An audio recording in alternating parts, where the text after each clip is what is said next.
Dzień dobry, witam bardzo serdecznie. Dzisiaj obejrzę i skomentuję film naznaczony część trzecia, Insidious Chapter 3, jak najbardziej. Oczywiście nie mam praw autorskich do tego filmu, więc tylko i wyłącznie będzie dostępny mój komentarz. Jeżeli chcesz ten film sobie obejrzeć, musisz posiadać własną kopię. Jeżeli nie masz w opisie, także w przypiętym komentarzu będzie link, możesz sobie właśnie kliknąć w ten link i nabyć drogą kupna. Film jest długości godzina 37, więc nie najgorzej. Ale nie powraca James Wan już jako reżyser, tym razem Lee Whannell, czyli scenarzysta m.in. tego filmu, poprzednich dwóch części, Piły, Upgrade i tak dalej, i tak dalej. Rzeczywiście bardzo zacny twórca horrorowy. Jak mu to wyszło, zobaczymy. Ja już ten film widziałem, no ale to było wtedy, kiedy on wyszedł, czyli w 2015 roku, więc rzeczywiście dawno, dawno temu. Tutaj mam ciekawostki z IMDb, będę się nimi posiłkował, a gdzieś tutaj zaraz pojawi się zegar, żebyś mógł na bieżąco śledzić i oglądać film wraz ze mną, więc nie przedłużam i zaczynamy oglądanie Insidiousa, więc 3, 2, 1, 0, start.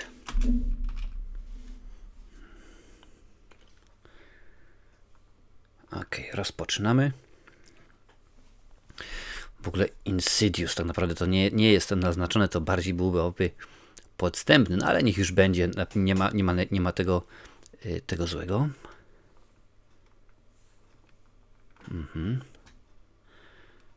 Dobra. Stage 6. Zwiastun do tego filmu wydano w marcu 2015 roku i zwiastun ten zawierał piosenkę Afraid of Nothing w wykonaniu Sharon Von Etten.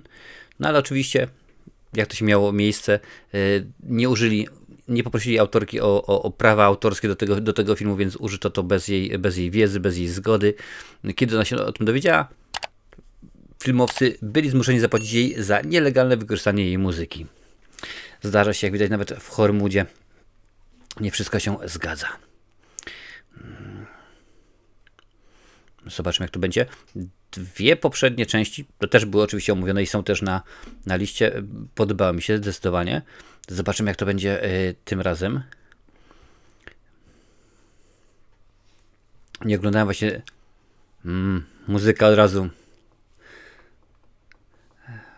Powracamy do tego, żeby muzyka robiła duże wrażenie.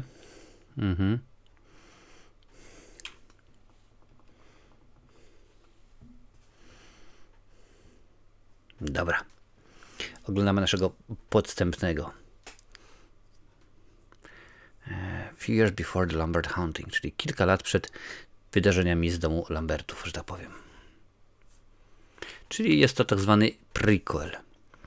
Akcja się dzieje, może dziś to będzie właśnie w tych ciekawostkach podane dokładnie kiedy, ale biorąc pod uwagę, jakie mamy auta, no to raczej nie jest to na zasadzie 20-30 lat temu, bardziej tak jest napisane, tylko i wyłącznie kilka lat wcześniej. Jak już mówiłem, James Wan nie powraca jako reżyser, nie mógł, ponieważ wtedy kręcił film Szybcy i Wściekli 7, ale mniej więcej w okolicach 16 minuty pojawia się, występuje krótko jako reżyser teatralny podczas sceny przesłuchania Queena. Więc zobaczę, czy uda mi się go wypatrzyć.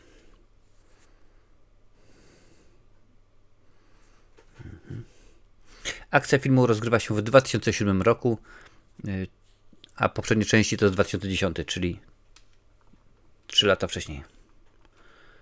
Elise. Pies się nazywa Warren? Czyżby jakieś nawiązanie do obecności?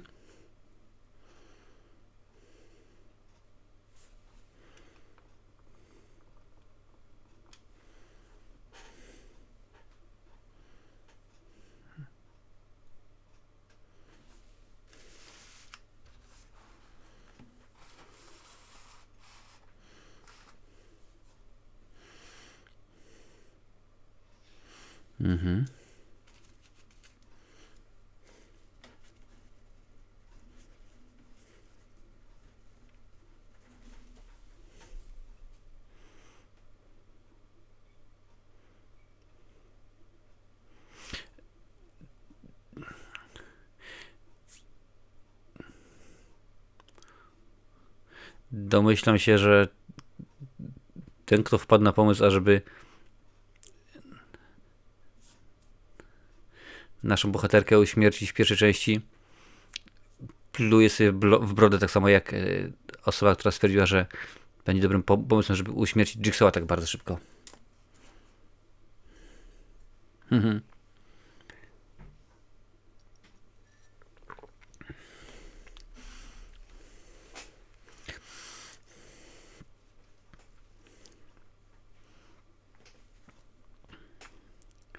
O, fajna szafa grająca.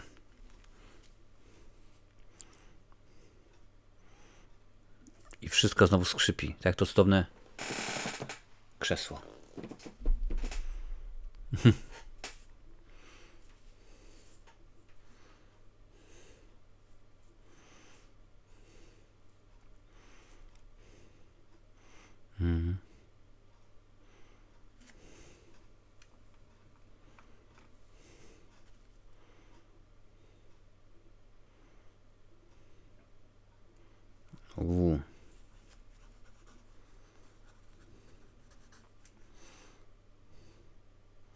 Okej.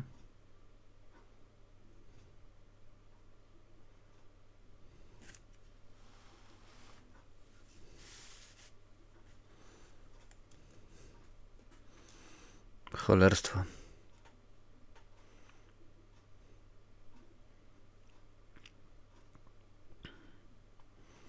Ten obraz, który tam widziałeś, to jest ten sam, który można zobaczyć w drugiej i trzeciej części Paranormal Activities.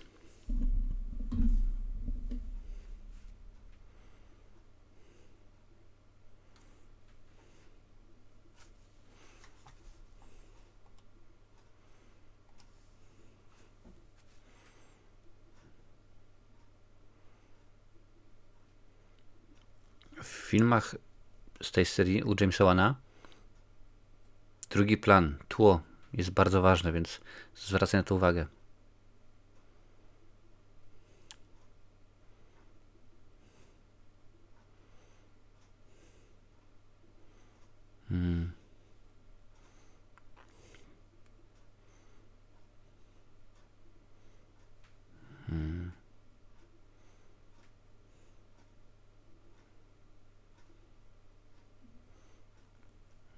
Pewnie zaraz zobaczymy, że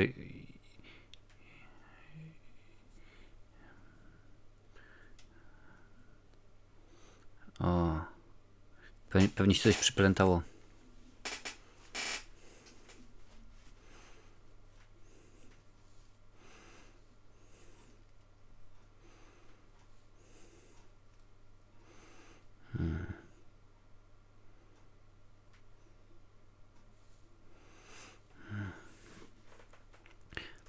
Lin Shaye, tutaj właśnie teraz widzimy, czyli Ellie, wystąpiła między innymi w Koszmarze z ulicy Wiązów. Gra z jedną z nauczycielek w klasie.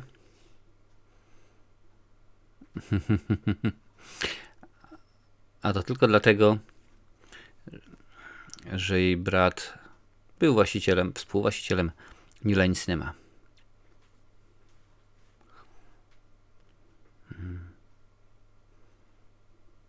Lily.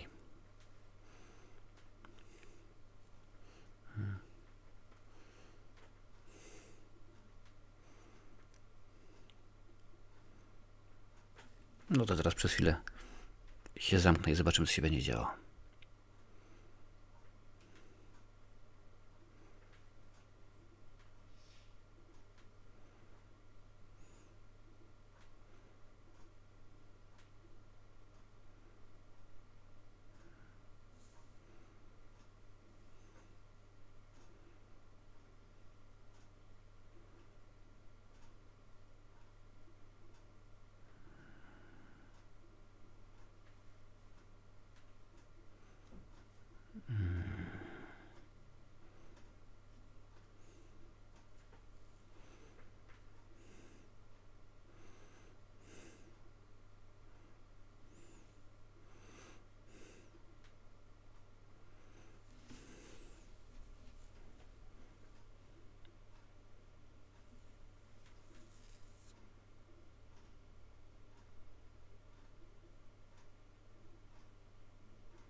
Uwierz mi, słuchanie tego na słuchawkach to jest naprawdę straszne już samo w sobie.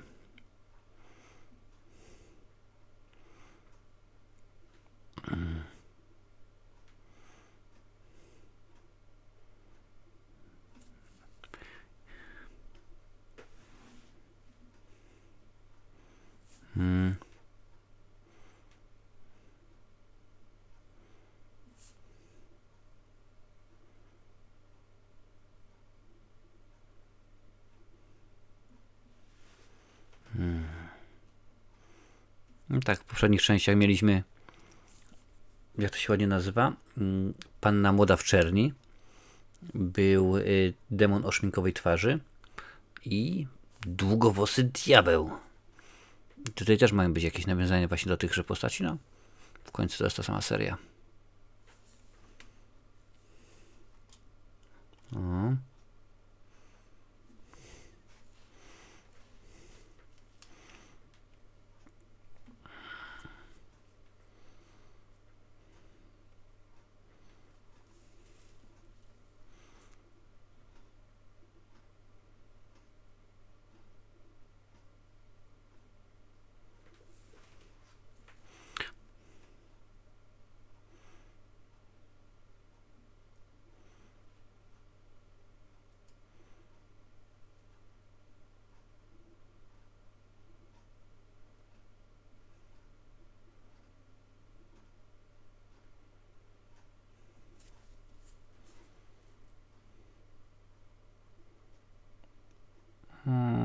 Się łóżko zepsuje.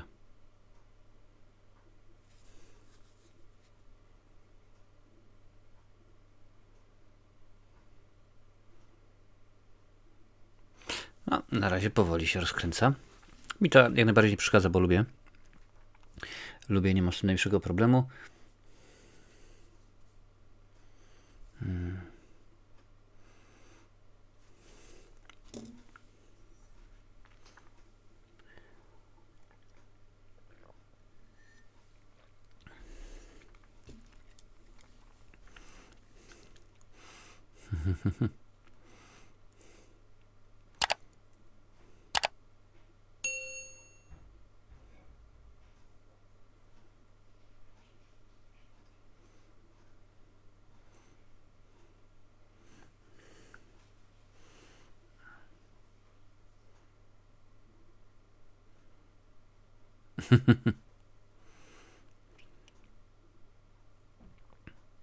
Blog. Tak, kiedyś się pisało takowe.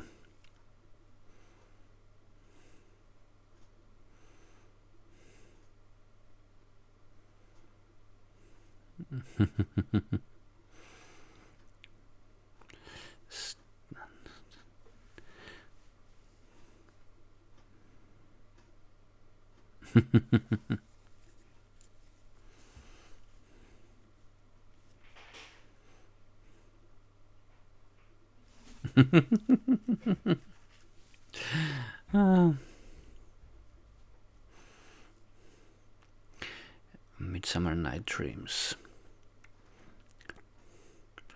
Przy okazji poprzednich części, między innymi, ojej, Queen's Diary, między innymi plakaty, rysunki na ścianach były ważne, więc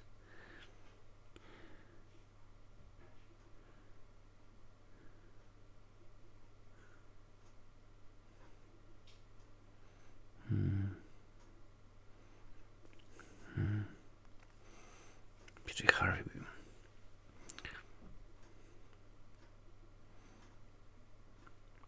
Jakie ładne lustro.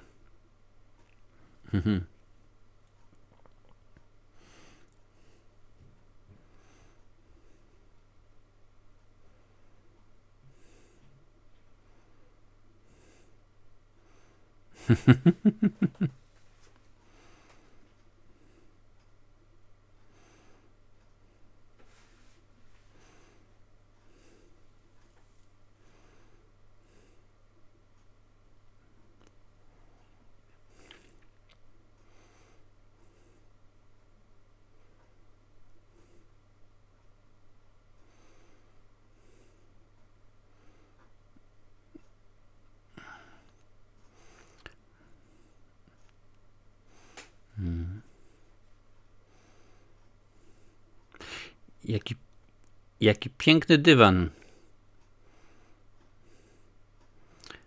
Troszeczkę przypomina mi dywan z pewnego filmu z Jackiem Nicholsonem w pewnym hotelu. Oczywiście Lśnienie. Dla tych 2 osób, które nie widziały.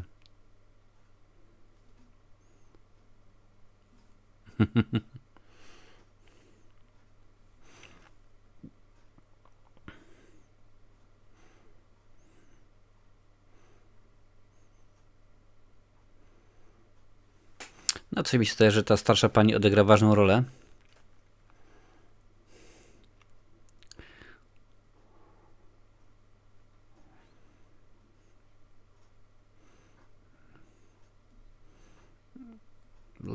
Later Alligator.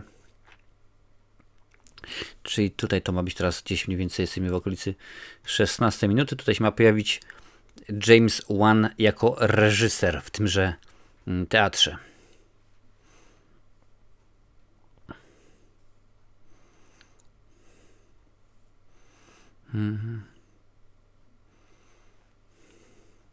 Zobaczymy, czy mi się uda go zobaczyć, wychwycić.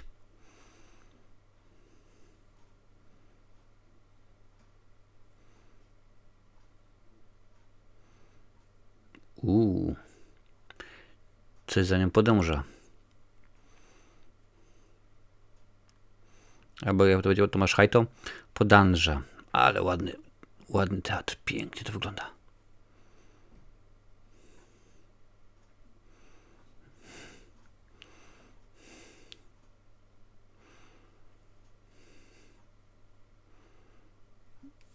Jest i James Wan.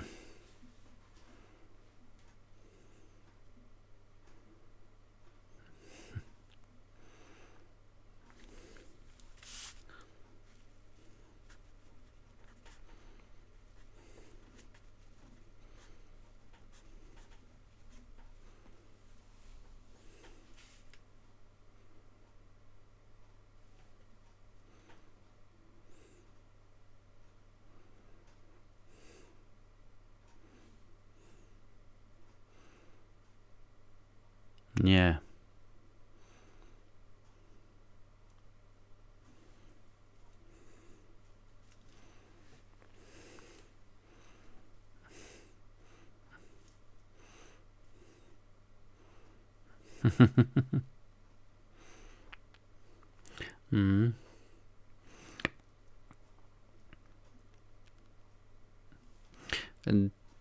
Od tego czasu, kiedy powstał ten film, Lee Wannell zrobił kilka filmów, ale to jest jego debiut reżyserski. Także to był pierwszy film. Trzecia część była już zapowiedziana w trakcie promocji 2. Bo już wiadomo było, że będzie rzeczywiście wielki sukces, także...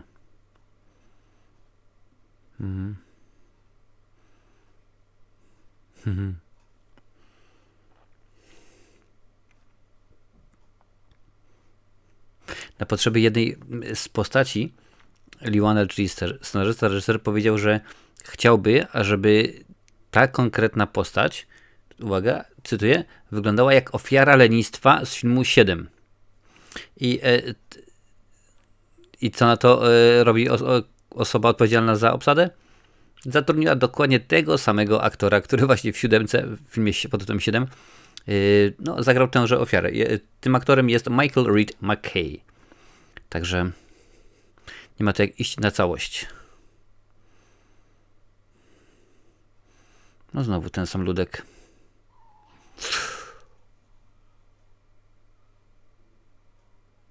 O, żeż.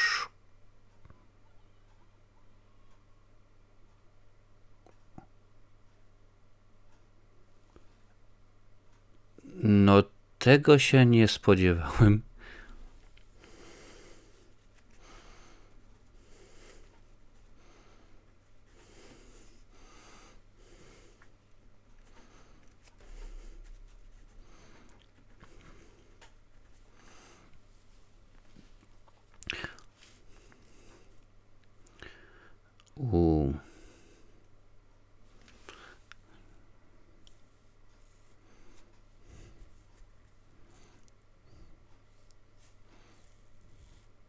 Abstrahując od tego, że ona tam stała na ulicy bardzo, bardzo długo i zapewne kierowca ją powinien zauważyć, no ale dobra, mniejsza większość.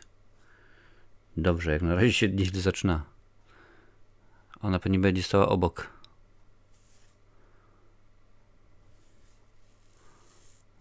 Ale jazda.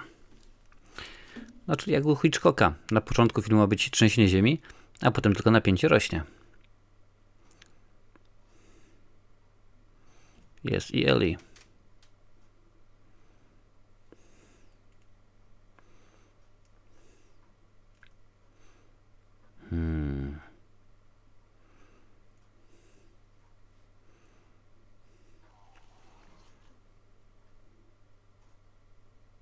Drugi raz bardzo fajnie.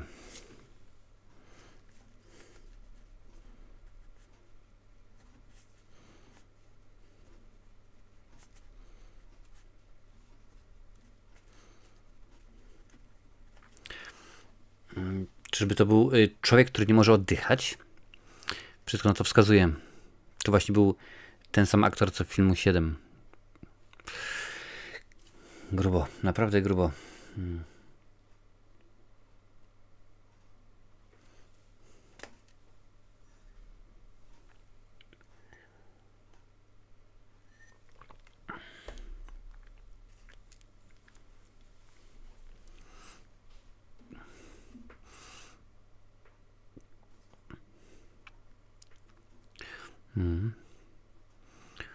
Dermot Mulroney 3 tygodnie później, nie po raz pierwszy, nie po raz ostatni wciela się w rolę ojca dziewczynki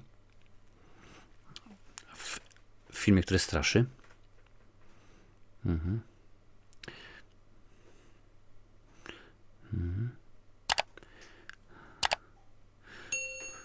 No, teraz starsza pani coś powie ciekawego zapewne.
A gdzie brat?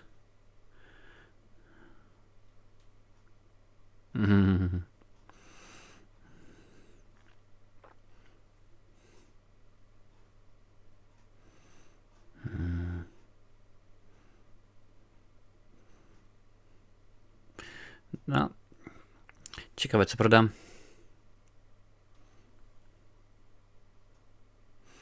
Ciekawe jaki będzie ojciec, czy wysłucha, czy jednak będzie standardowym z lat 90. i początku lat 2000, który nie wierzy, który w nic córce nie uwierzy. No zobaczymy.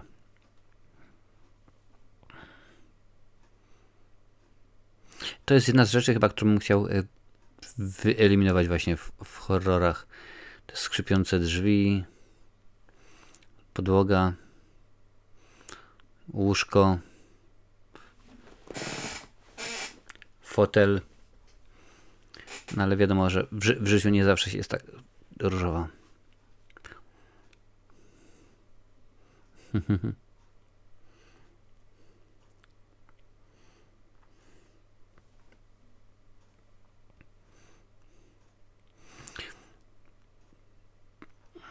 Facet, który ma problemy z oddychaniem, nie pojawi się w poprzedniej żadnej części.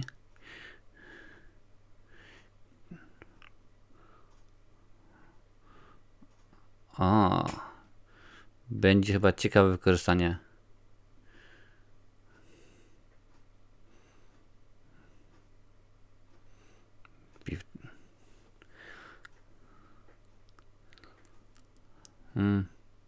Idealnie by się wpisała w obecne czasy. Lionel przewidział coś 10 lat niemalże do przodu.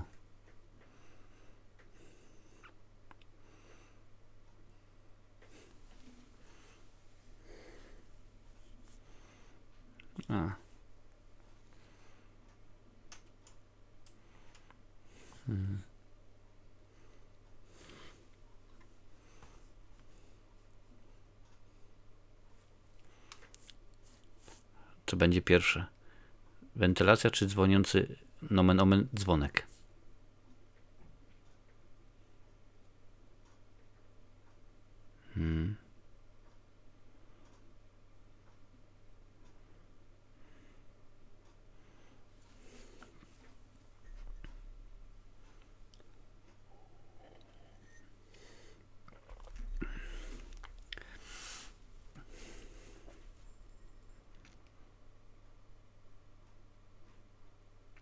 No, dzwonek. I tylko w lewej słuchawce. Czyżby tam ktoś stał? Widzisz? Może bym nie od tego światła w oczy, to może bym... Ale nie wydaje mi się. Teraz będzie z drugiej strony. Tak jak mówiłem.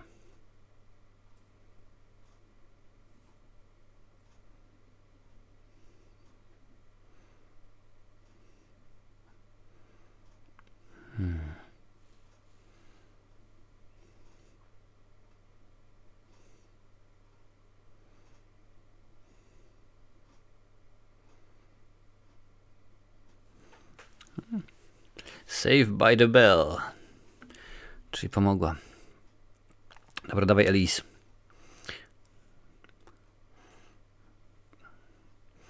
Czyli jak...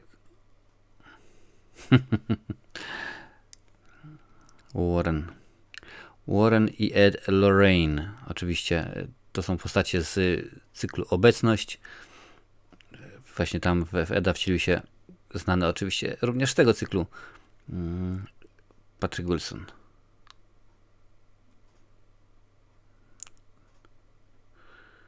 Da się usnąć?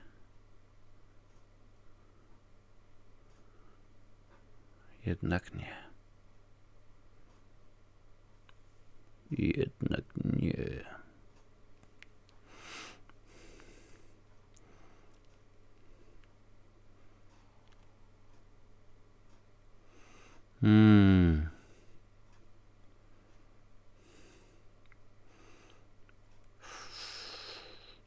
Widzę, że będą tanie chwyty. Aparat czy szkicownik? Książka widzeń.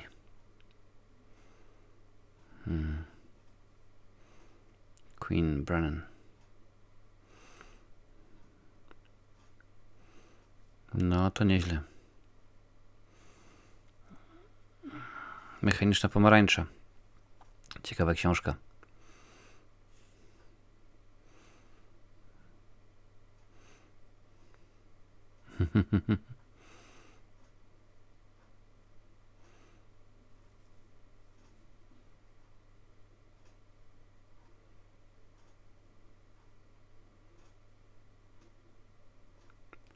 Spukasz w ścianę?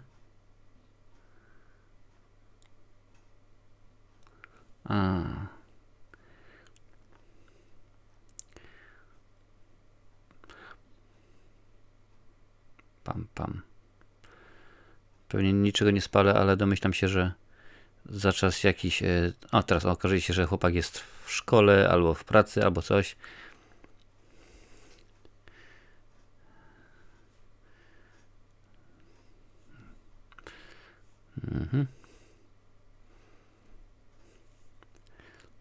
Pewnie napisze coś. Jak tylko wrócę do domu, to nie pogadał z tą. Dawaj, to takiego musi być.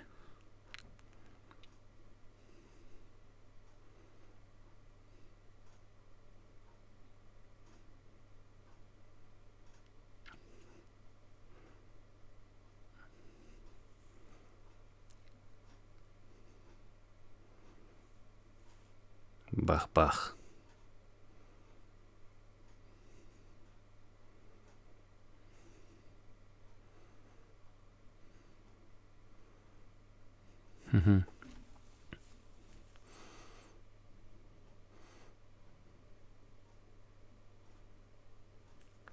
Ten kosz mi się tam bardzo podoba. Ładnie wygląda.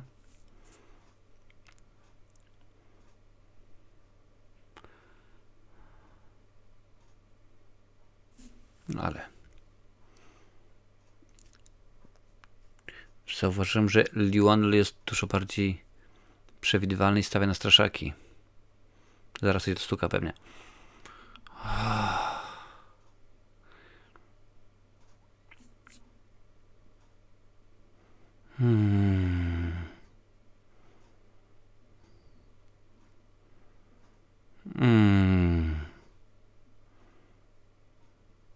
No właśnie.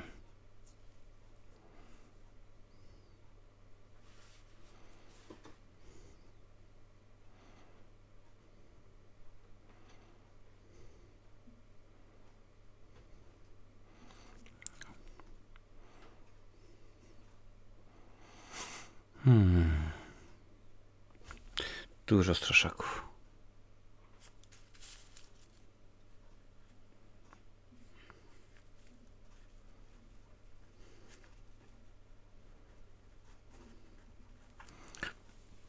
Co prawda nie lubię ich. Straszaków oczywiście, o nich mowa. No ale rzeczywiście skoro działają.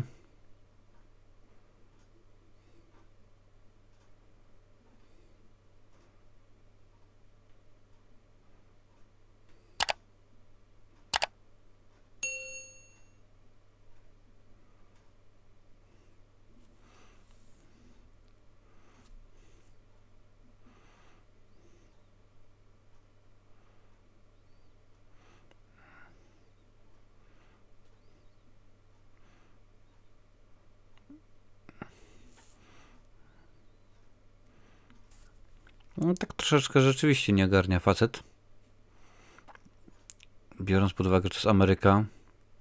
Pewnie tam jest zmywarka. Więc można by to było zrobić. No nieważne, dobra.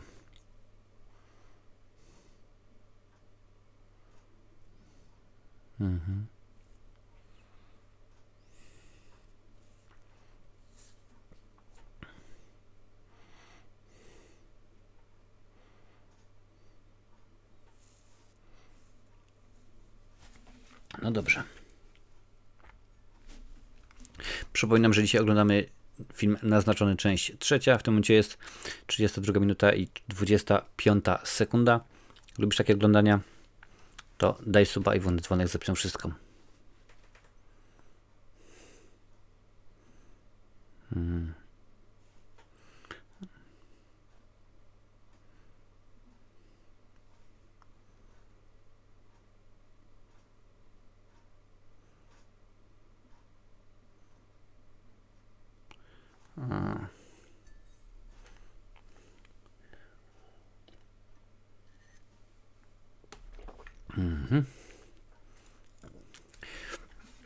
Dziennik Queen.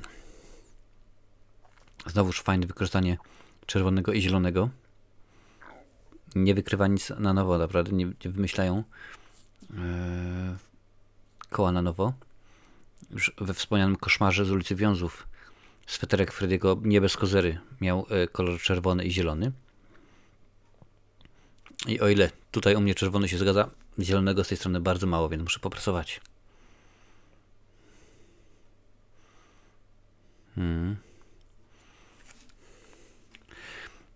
Wszystko wskazuje na to, że akcja, skoro się dzieje nie tak dawno, no to akcja tego filmu się rozgrywa pomiędzy wydarzeniami z drugiej części, a z pierwszej, czyli pomiędzy młodością Josha, czyli Lamberta, czyli Patricka Wilsona, a pomiędzy jeszcze, że tak powiem, nawiedzania Dylana jeszcze nie nastąpiły.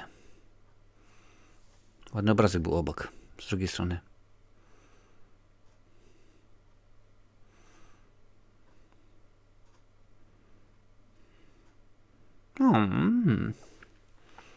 Mały dzwoniec. Oczywiście pojawiają się za chwilę Specs i Tucker. Ale najpierw popatrzmy, co się będzie działo.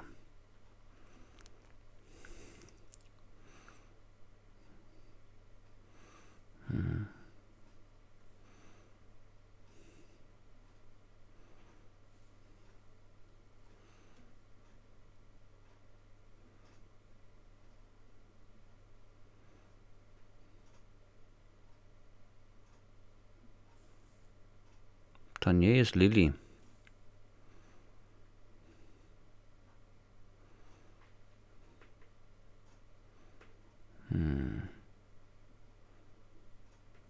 To widać, że on zostawia te ślady. No co wiadomo było wcześniej, ale w tym momencie mamy świetny dowód. Krwawe ślady, albo bardziej smoła czy coś. Nie będę się rozwodził na temat koloru tego, bo akurat twórcy różne sztuczki używają, żeby tylko oszukać MPAA i dostać odpowiedni certyfikat.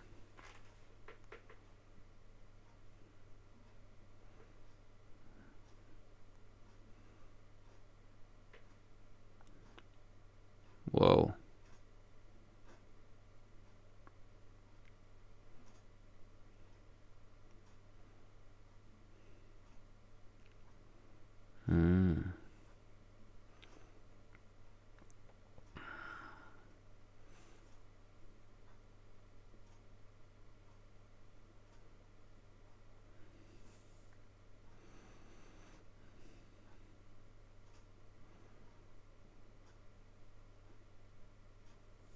Mhm.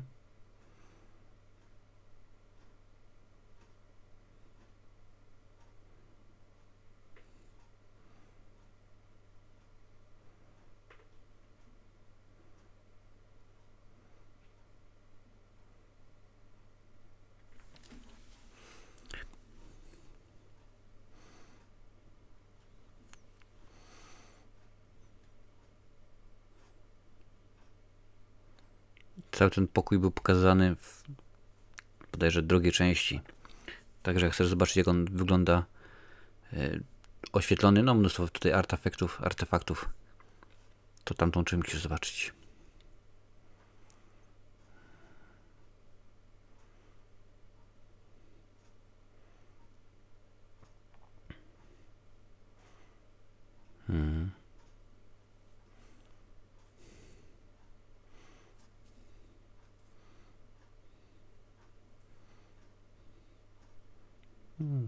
Będzie kolejny straszak.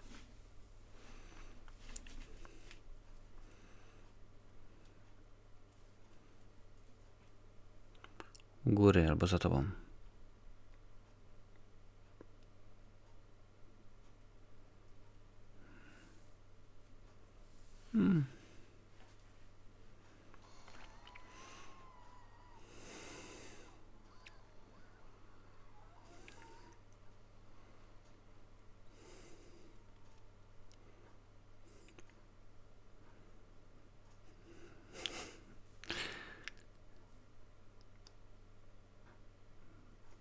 Niby człowiek się spodziewał.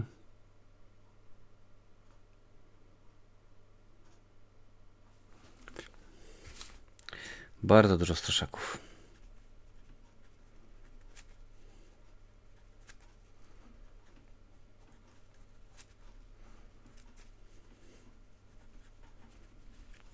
Ale one działają.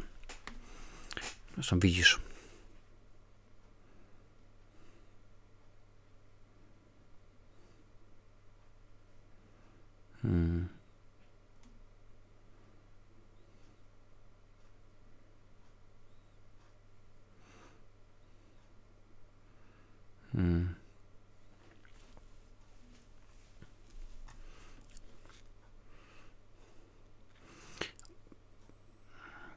Jest to pierwszy projekt Liwanela, scenarzysty, reżysera, w ramach którego otrzymuje potrójne uznanie za reżyserię, scenariusz i grę aktorską we własnym filmie.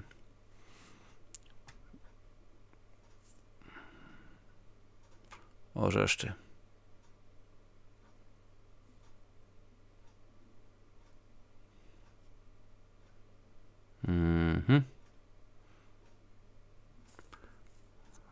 Włącz kamerę swoją.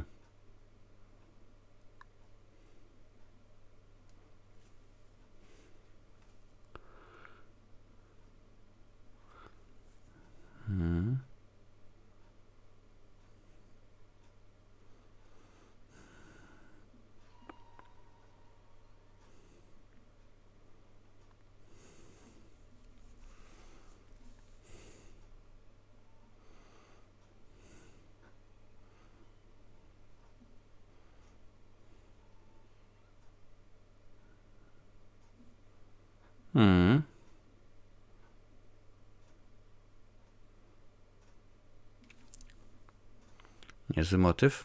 Widziałem już takowy w pewnym filmie o dzieciaku. No co ty, poduszku będziesz patrzyła? Ja cię kręcę.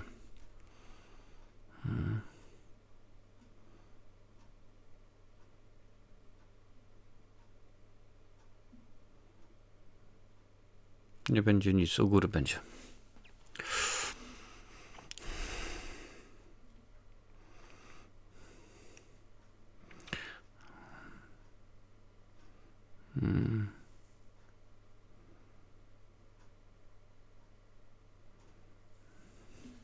To jest jakaś smoła, czy ropa, czy coś.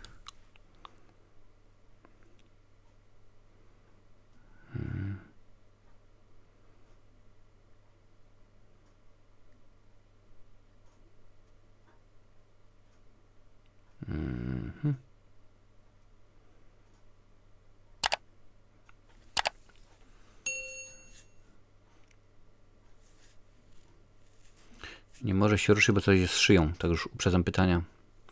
Specjalnie się za nią zapała.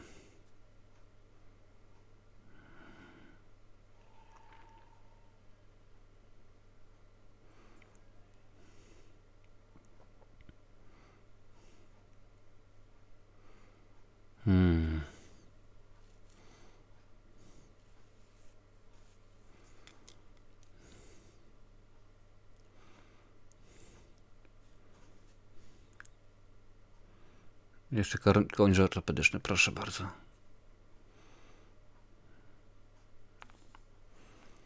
Wracając do wcześniejszego wątku, po raz pierwszy Lionel wystąpił w 3 rolach.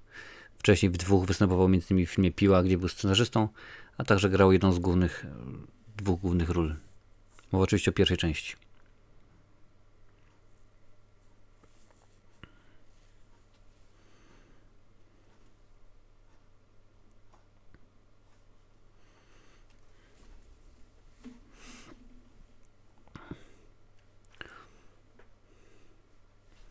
Coś.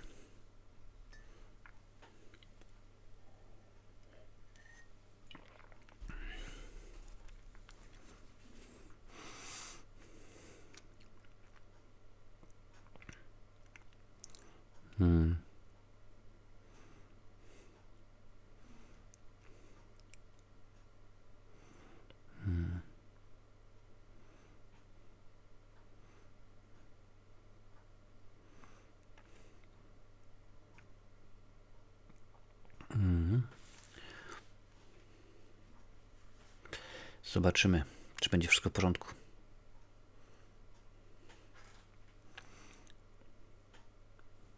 Co to za światła? Starsza pani zmarła.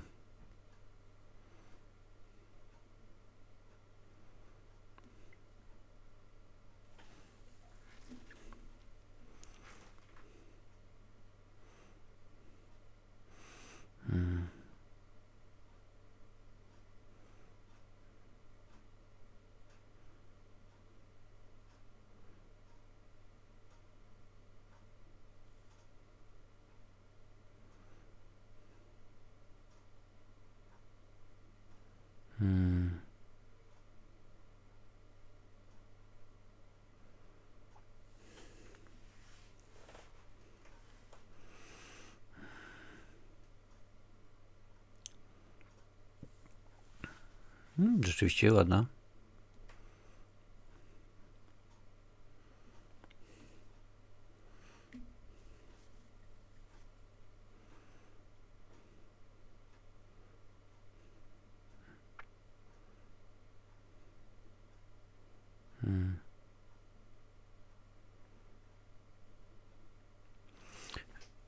Jeżeli wydaje ci się, że gdzieś już ten budynek widziałeś, to był między innymi wykorzystany w filmie Pokój Motyli z 2012 roku z Barbarą Steele w roli głównej. Nie jest to nowość, bardzo często się zdarza.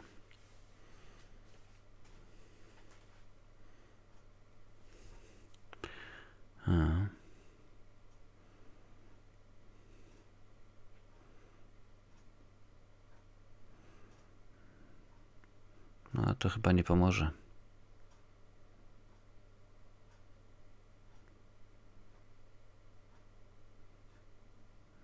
Kolejny straszek.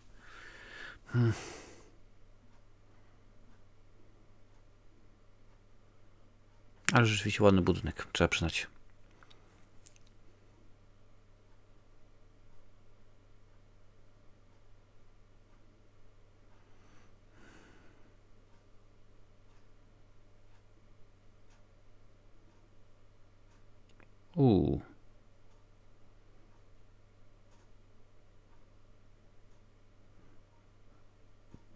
Czy coś mówiłem o kolorze czerwonym, zielonym? Czerwone drzwi.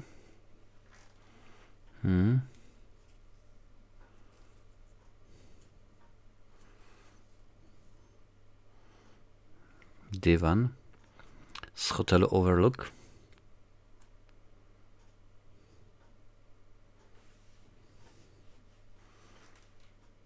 Winda nieczynna. Trzeba użyć schodów.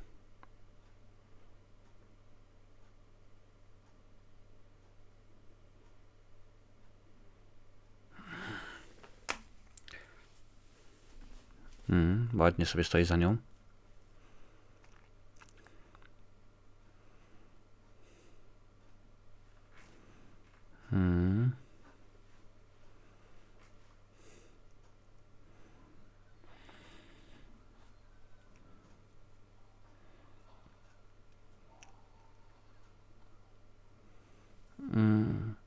Zapewne 514 to jest ten pokój piętro wyżej. Tam, gdzie ojciec widział te ślady.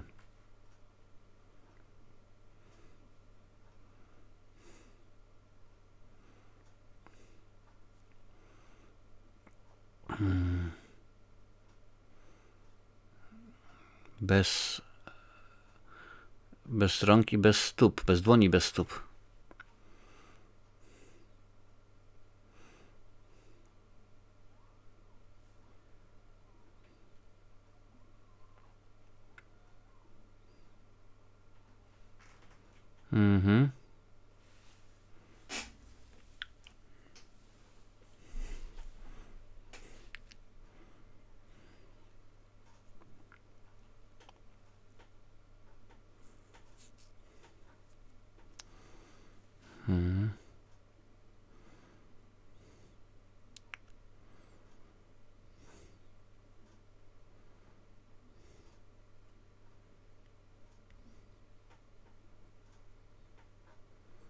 No.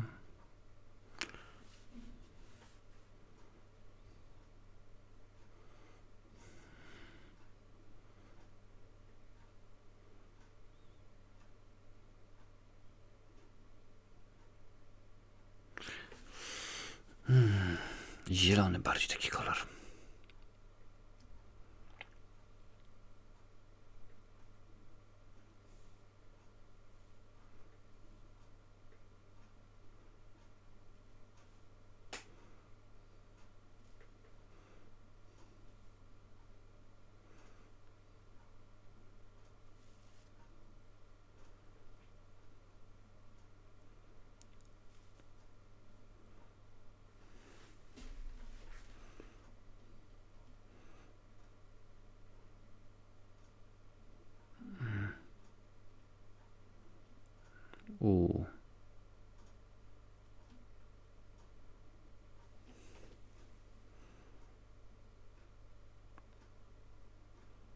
A ty gdzie się wychylasz? On tam będzie teraz na ciebie czekał.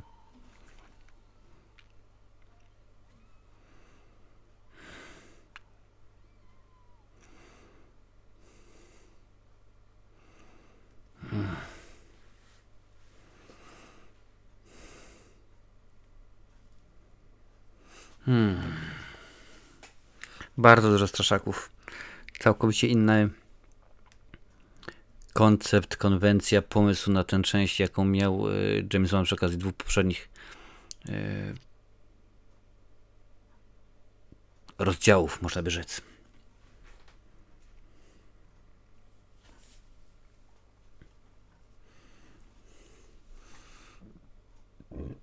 Przepraszam bardzo.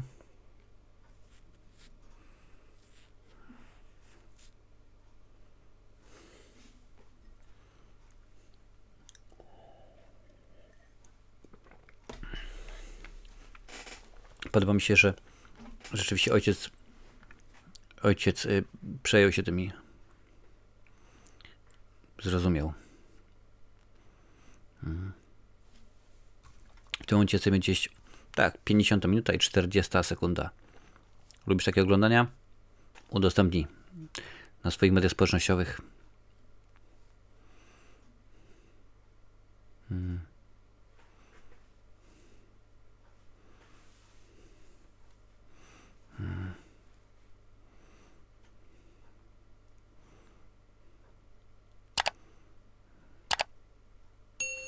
No widzisz.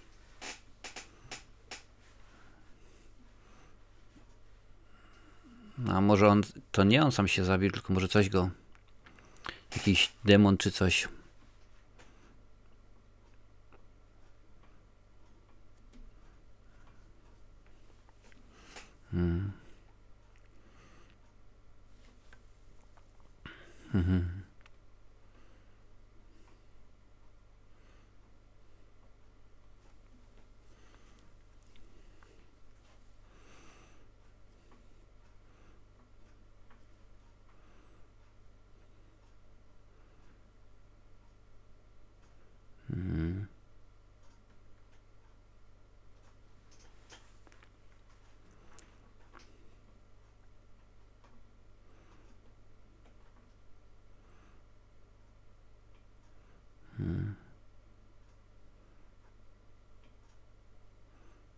Widzisz, jak fajnie zrobili?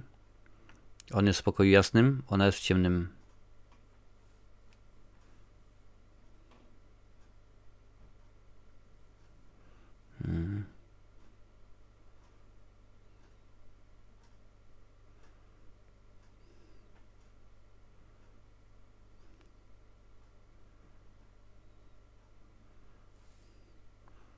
Czyżby to chodziło o pannę w czarnej sukni? I know.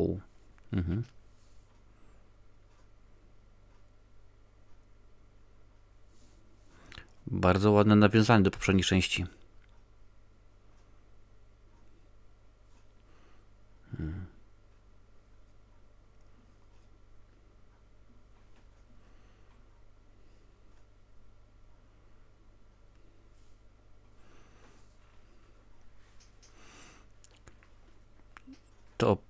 To oparcie tego łóżka wygląda dziwnie jak ciernie, co? Może się przydać później w filmie.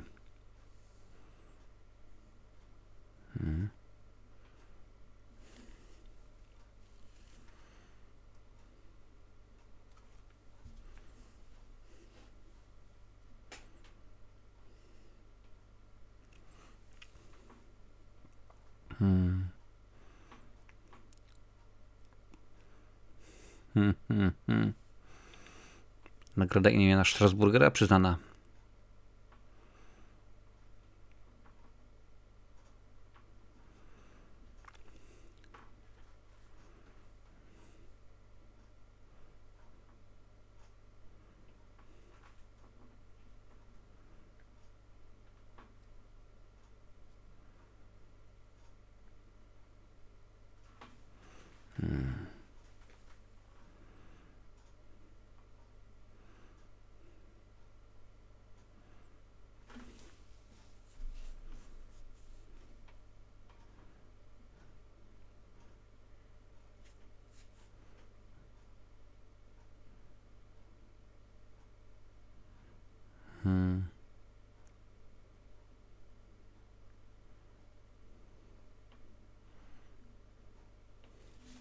Okej.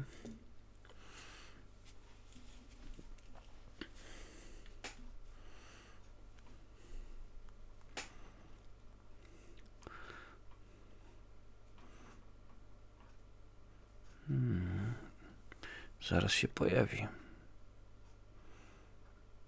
To przechodzimy na drugą stronę.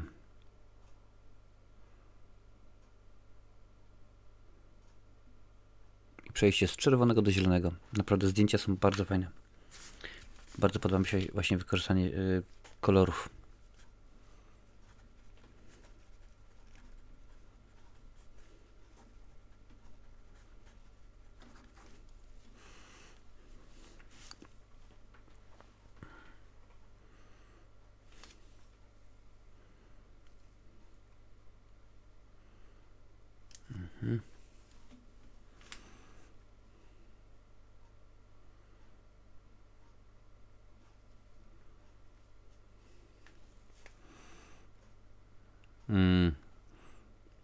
W sensie lampa z poprzedniej części. Też podobnej używali.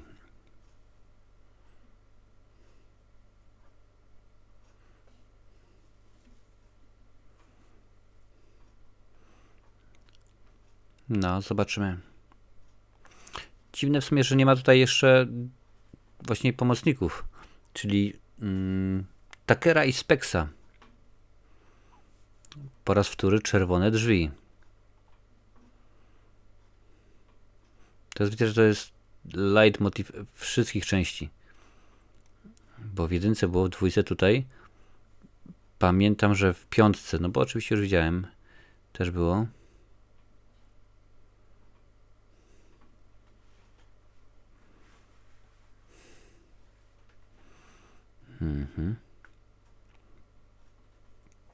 Domyślam się, że to są jego ofiary.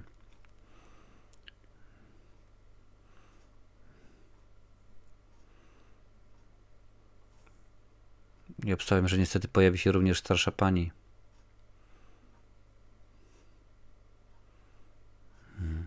Bez twarzy.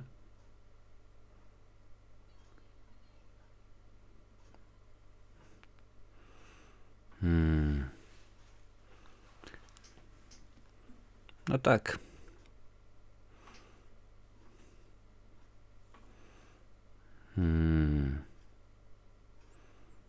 Jedziemy z koksem.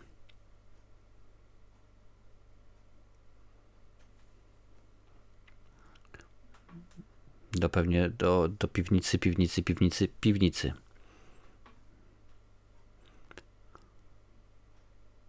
Further.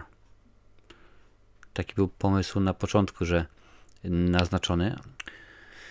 No właśnie naznaczony, taki jest tytuł. No to mówmy się, że Insidious to nie jest naznaczony, to bardziej podstępny. No ale niech będzie. Oryginalny tytuł miał być właśnie Further, czyli dalej, dalsze. To jest zrozumiałe wszystko. Jeżeli znasz film z kontekstu, można sobie jak najbardziej powiedzieć, wiadomo o co chodzi, ale bardzo mądrze zrobili, zmieniając tytuł.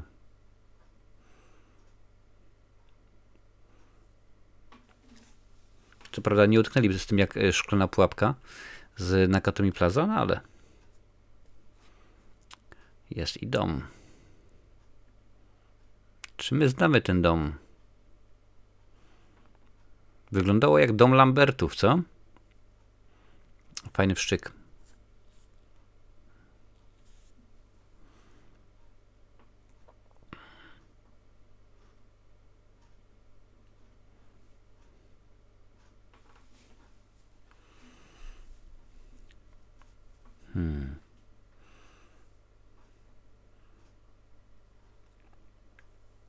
Co tam stuka? Nie, po prostu drzwi zamknęły.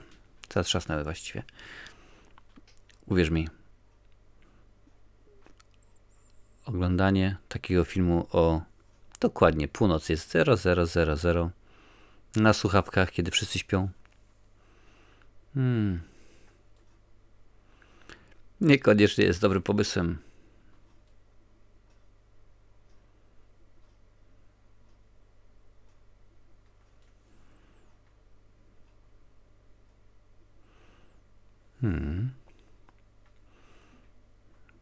Potworne.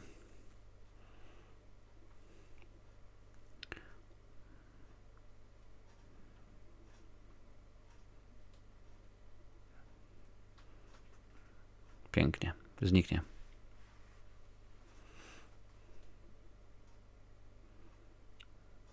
Niby proste, a skuteczne.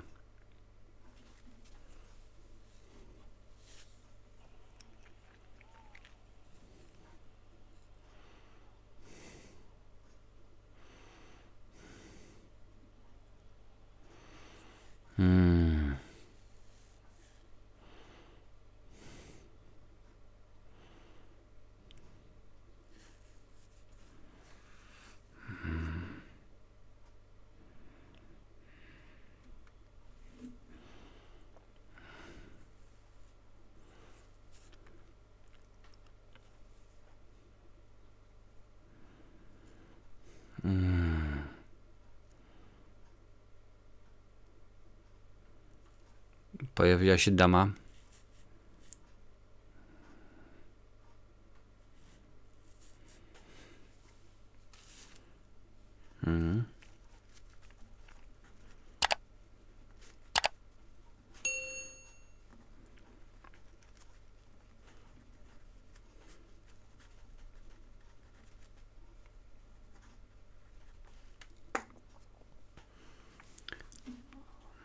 Okej. Właśnie pojawia się Lee Wannell.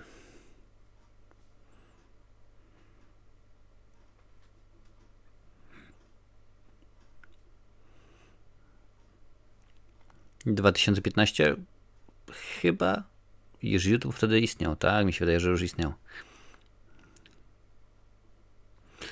Patrz, to jest He-Man, koszulka, a tutaj jest Kasper.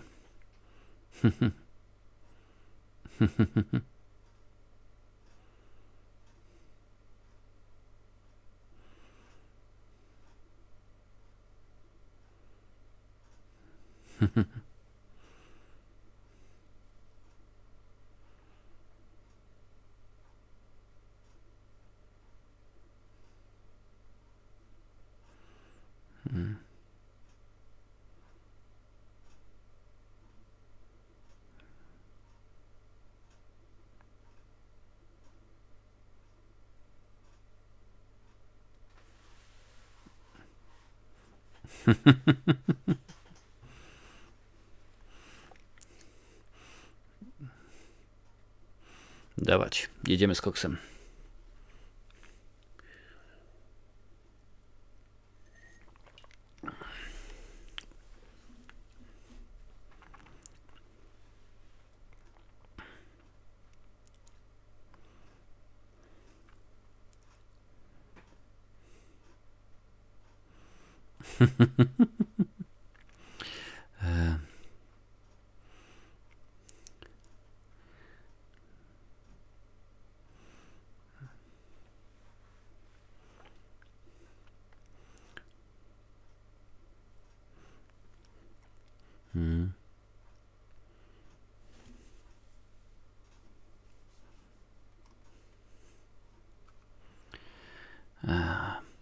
No niestety, nie wszystko się zgadza. O, proszę bardzo. To właśnie tutaj mamy młodego Lamberta, Josha Lamberta.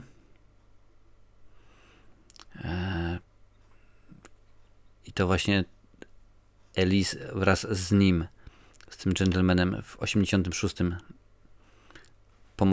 pomogli Lambertom.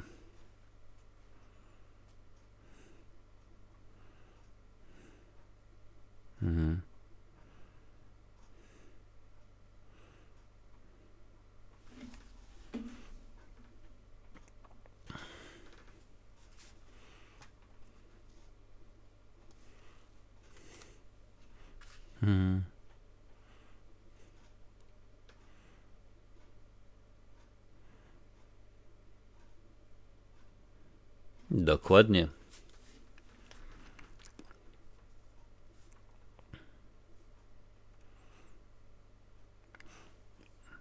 Ponieważ lubisz takie oglądania filmów z moim komentarzem, na końcu będzie lista, mnóstwo tam różnego rodzaju filmów, nie tylko horrory, ale również i sci-fi, filmy akcji, nawet chyba kilka komedii się pojawia.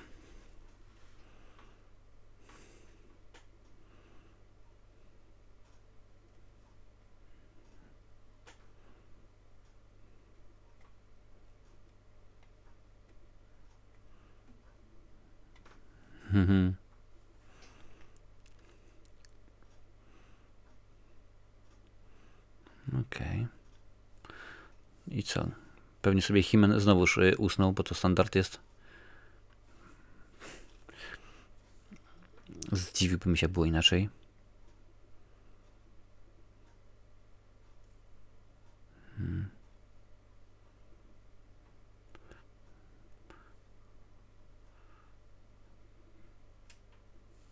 No i to się pewnie pokaże. Ale ojciec zobaczy, a nie oni.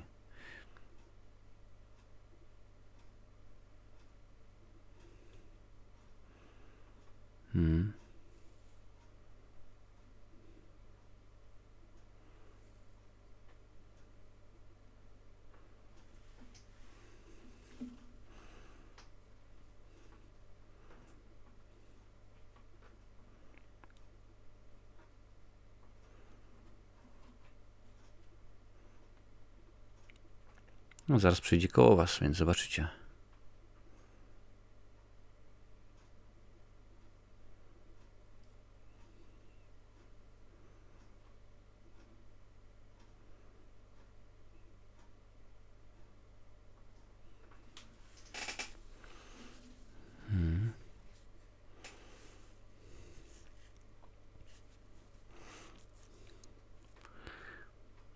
Zobaczymy, czy to ona, czy...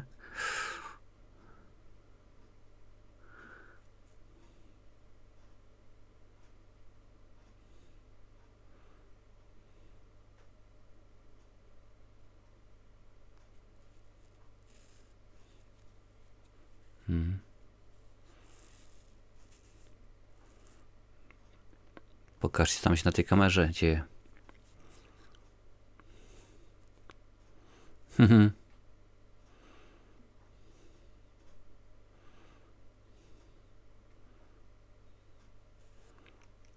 Co, kamera uszkodzona? No nie bardzo. Wiem. Za bardzo rozkminiam.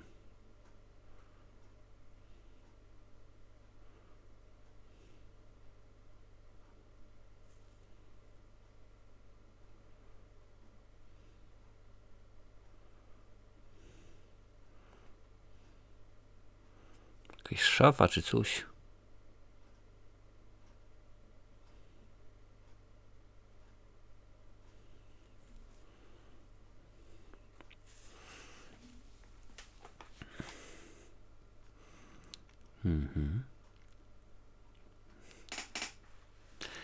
Good idea.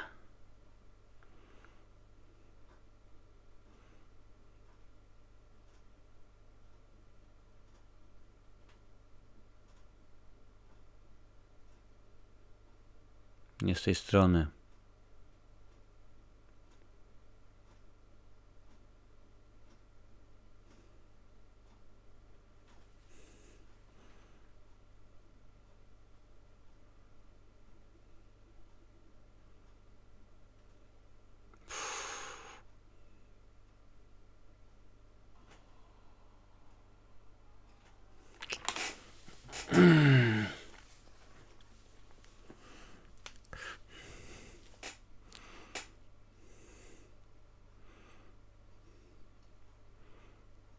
O.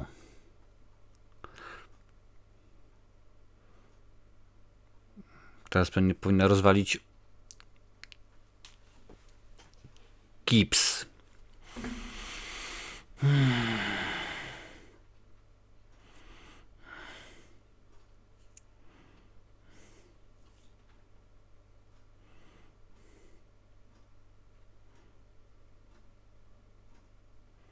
No kurczę.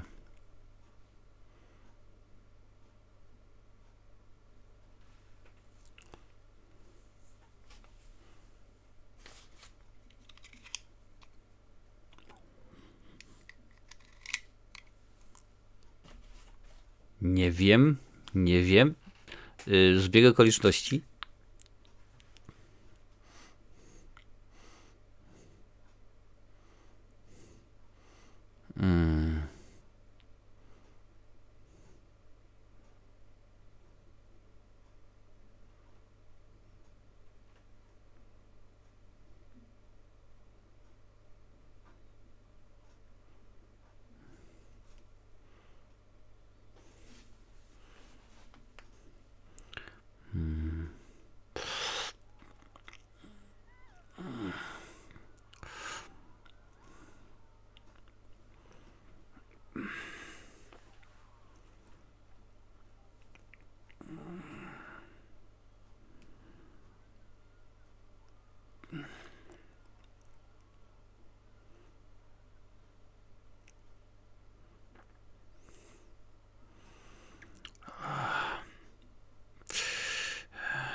Kurde. Ojciec zajmuje elektryką, stąd tyle kabli po całym domu.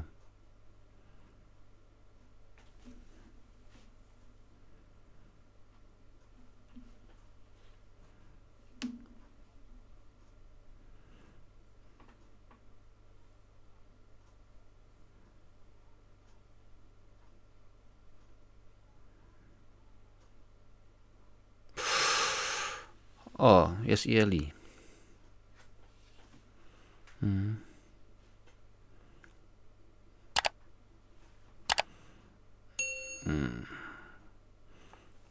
Dobrze. Dawać, lecimy z koksem.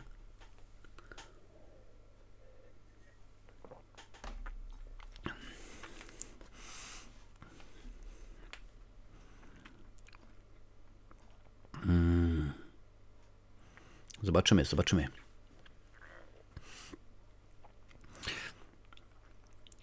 Mnóstwo informacji odnośnie tego, kto dystrybuował, czemu, dlaczego, z jakich powodów. No, akurat nie będziemy się tym zagłębiać. Jest informacja, że właśnie o tym demonie, tak? Człowiek, który ma problem z oddychaniem.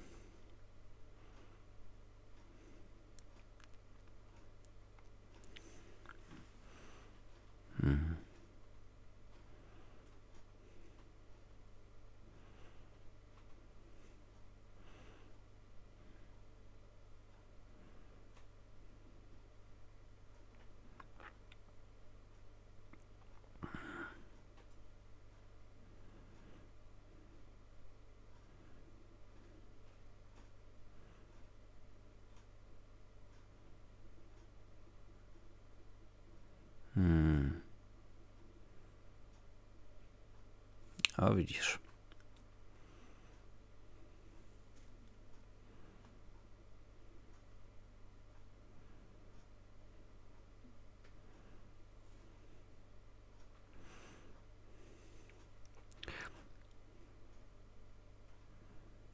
O, panienka. Może być po raz wtóry.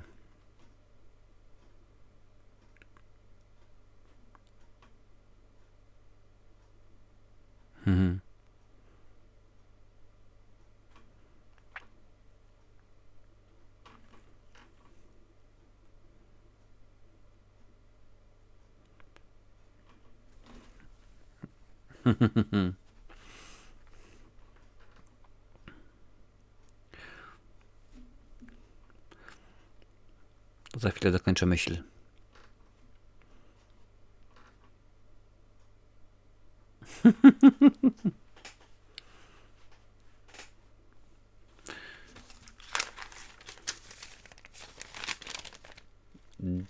Za dużo tych zbiegów okoliczności.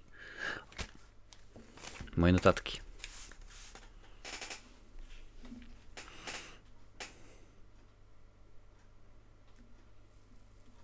Further.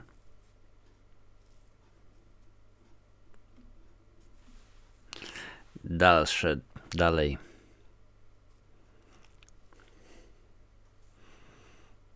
Taka ładna tutaj jest regułka, że Eli nazywa go demonem, ale w porównaniu do demona o szminkowej twarzy, który wygląd jest bardziej potworny, sugeruje to, że w rzeczywistości jest to duch, a nie prawdziwy demon, tylko Eli go tak nazywa.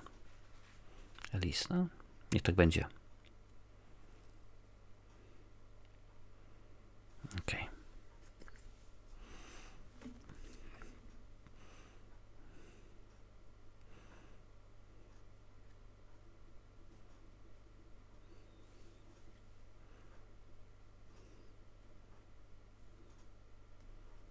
Pięćset 14.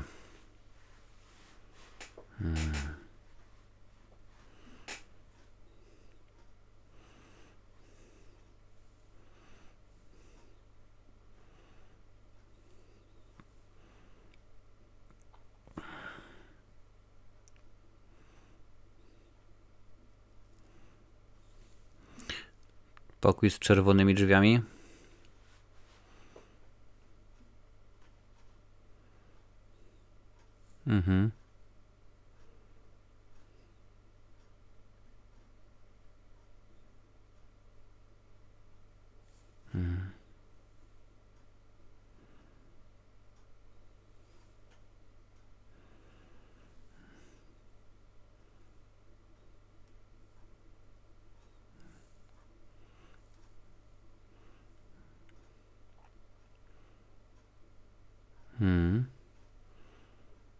To może na przykład być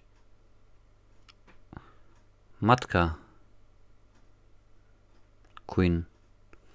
Bo to naprawdę do tej pory tam były jakieś zdjęcia i ciężko powiedzieć. Zobaczymy za chwilę. Jesteś w dobrym miejscu.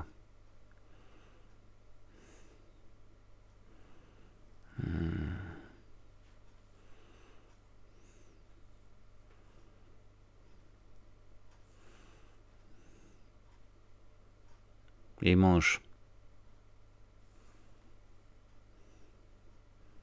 przybrało postać jej męża.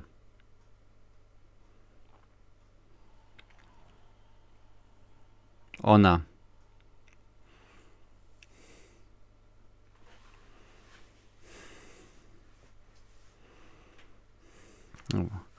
A właściwie on.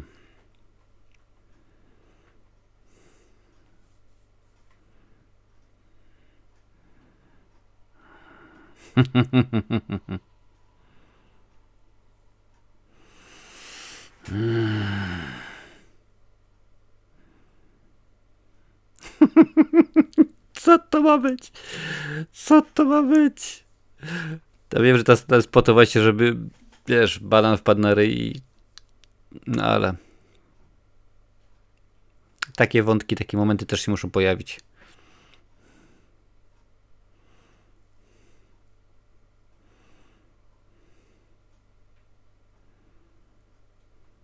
Tak.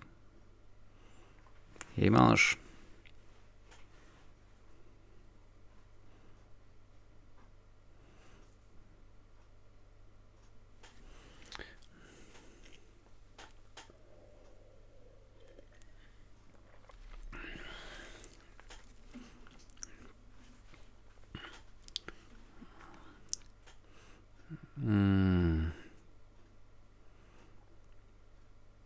Wiesz, ja wiem, ty wiesz, że to nie jest mąż, tylko przybrał postać. Może mąż się później pojawi.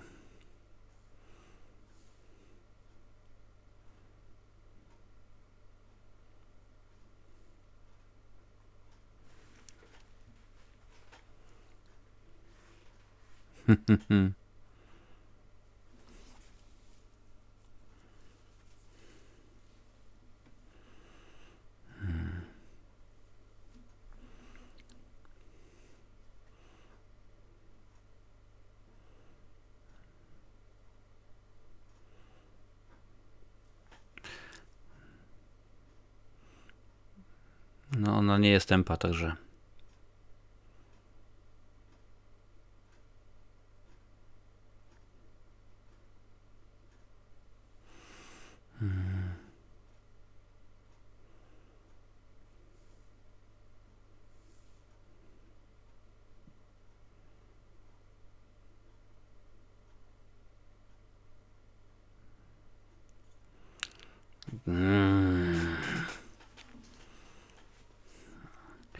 I wróci Tendman.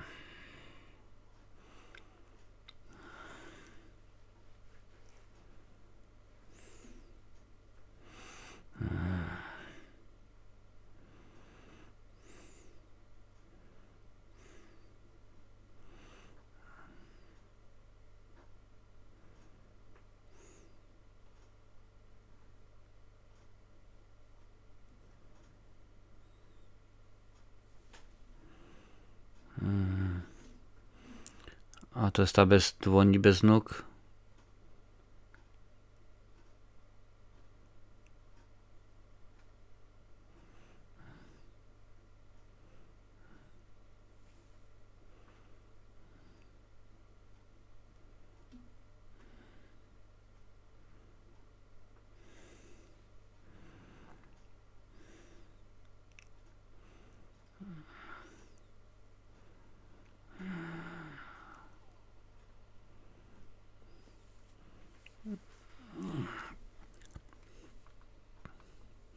Ale depnął.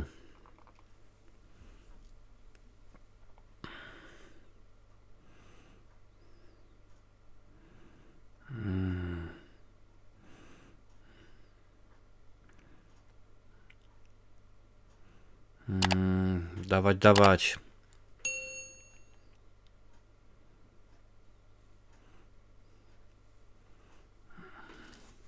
Jeszcze jej nie budź chyba, nie?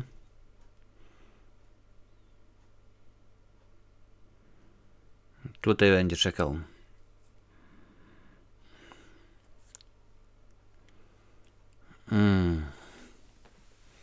Byłoby za piękne, za łatwe.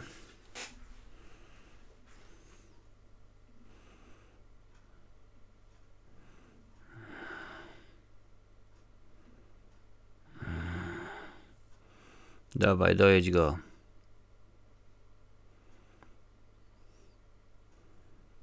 Poradziłeś sobie ze starą babą, to z nim sobie też poradzisz.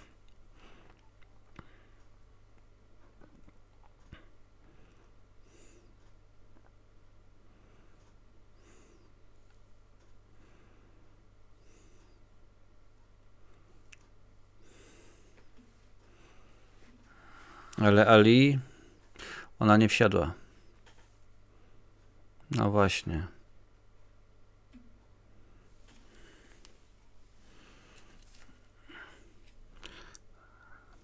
Powinnaś ją najpierw posadzić, dopiero potem samemu.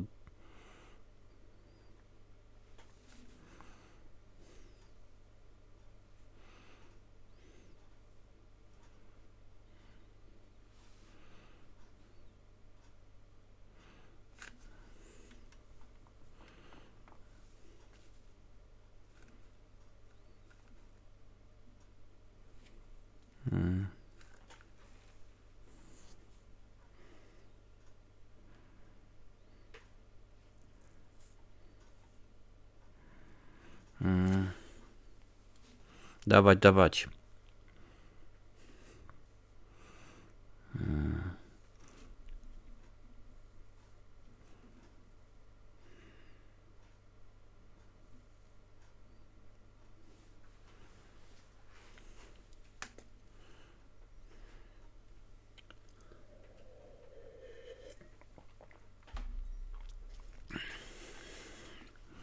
Książka.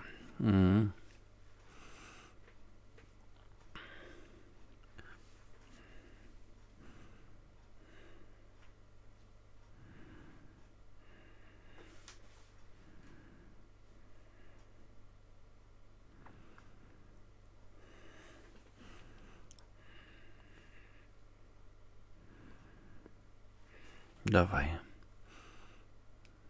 Jest matka.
Your mom.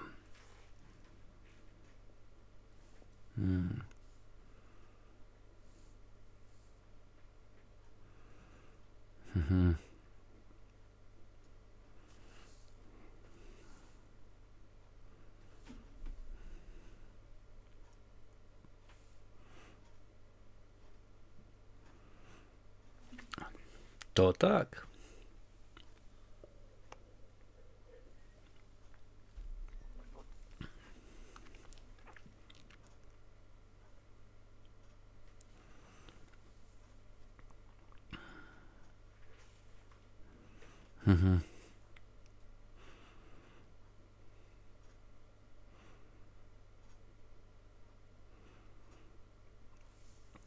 Ciekawe, co jest jedna z tych scen, kiedy sobie teraz można cofnąć i okaże się, że ona tam rzeczywiście była.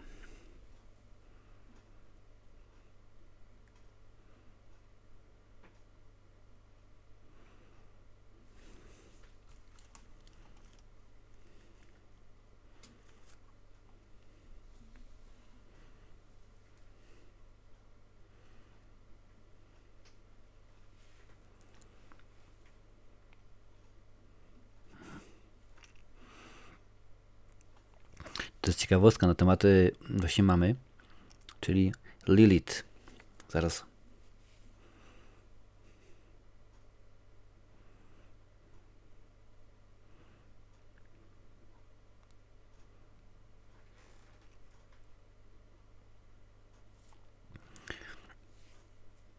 Podczas kręcenia kulminacyjnego momentu reżyser nie chciał, aby pozostali aktorzy, w tym właśnie Queen, a także Alice, spotkali się z aktorką grającą Lilith, aby mogli silniej zareagować na jej wygląd. Aktorka Elle Keats pojawiła się na planie dopiero w ostatniej sekundzie. Więc rzeczywiście kilka pomysłów ciekawych miał Lee Whannell.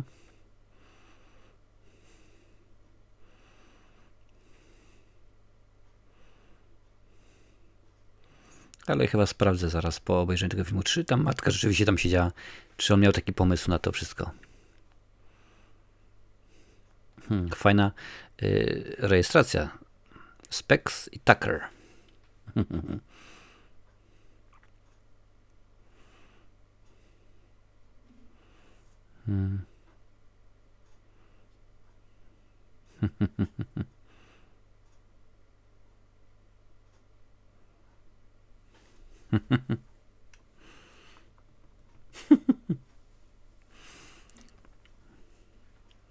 And you need me.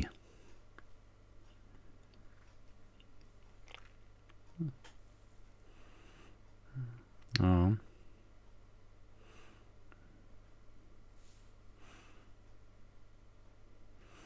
No, ty za 3 lata.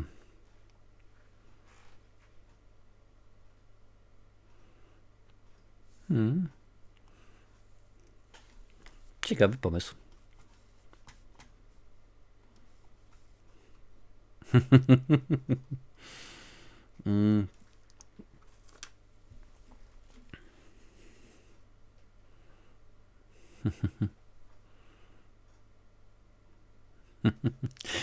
Budżet tego filmu to było około $10 milionów, a zarobił 113.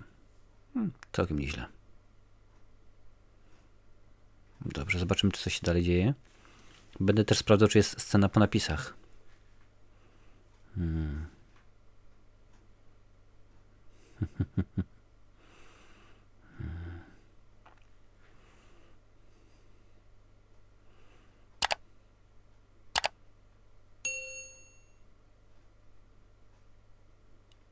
Bóg czy sweter? Sweter po mężu? Kamizelka.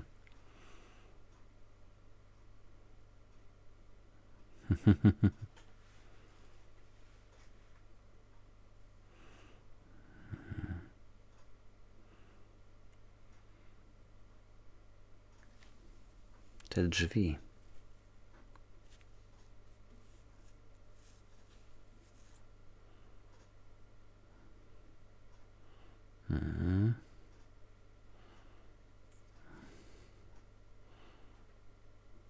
Widać.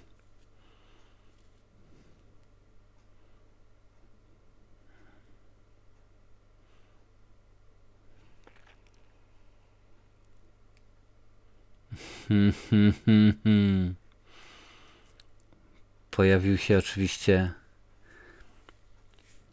diabeł szminkowy, co? I ten.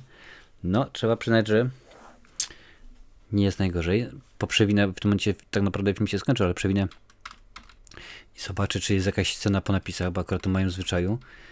Przynajmniej w poprzednich widzę, że powrócił ten sam kompozytor. Dobrze.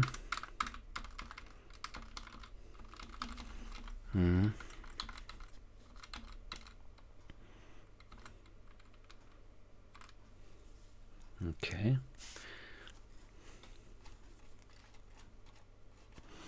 Zobaczymy za jeszcze 10 sekund. Ale chyba raczej nie będzie.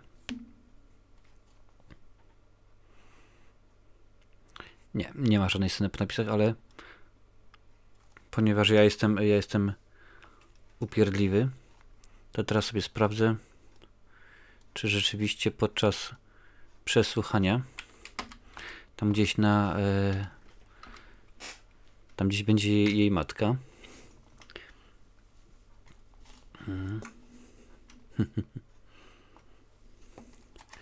Zobaczymy. Ok, tutaj mamy tego ducha, co tam jej macha. Sekundkę.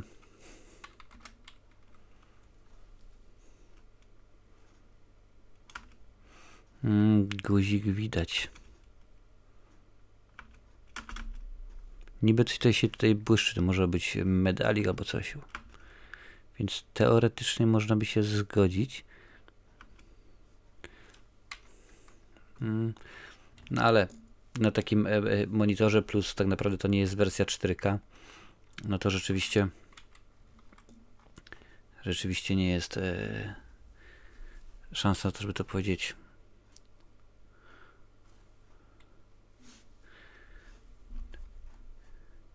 Czy będzie jeszcze kolejne ujęcie?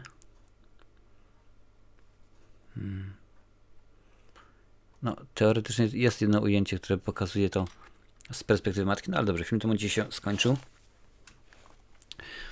Inne podejście do tematu jest, jak najbardziej, bo o ile mamy cały czas straszenie, no ale rzeczywiście inny sposób Lee Whannell postanowił straszyć niż przy okazji pierwszej i drugiej części James Wan, ale rzeczywiście film muszę polecić, bo jest co prawda pełno straszaków, których niespecjalnie lubię, ale one są efektywne i efektowne, działają rzeczywiście jak najbardziej, zresztą widziałaś sama, że na mnie też działają, mimo że ten film już widziałem po raz w sumie drugi, bo akurat niekoniecznie wracam często do filmów, które raz już zobaczyłem, bo rzeczywiście cały czas oglądam, robię recenzję. Na końcu oczywiście będzie recenzja do tego filmu.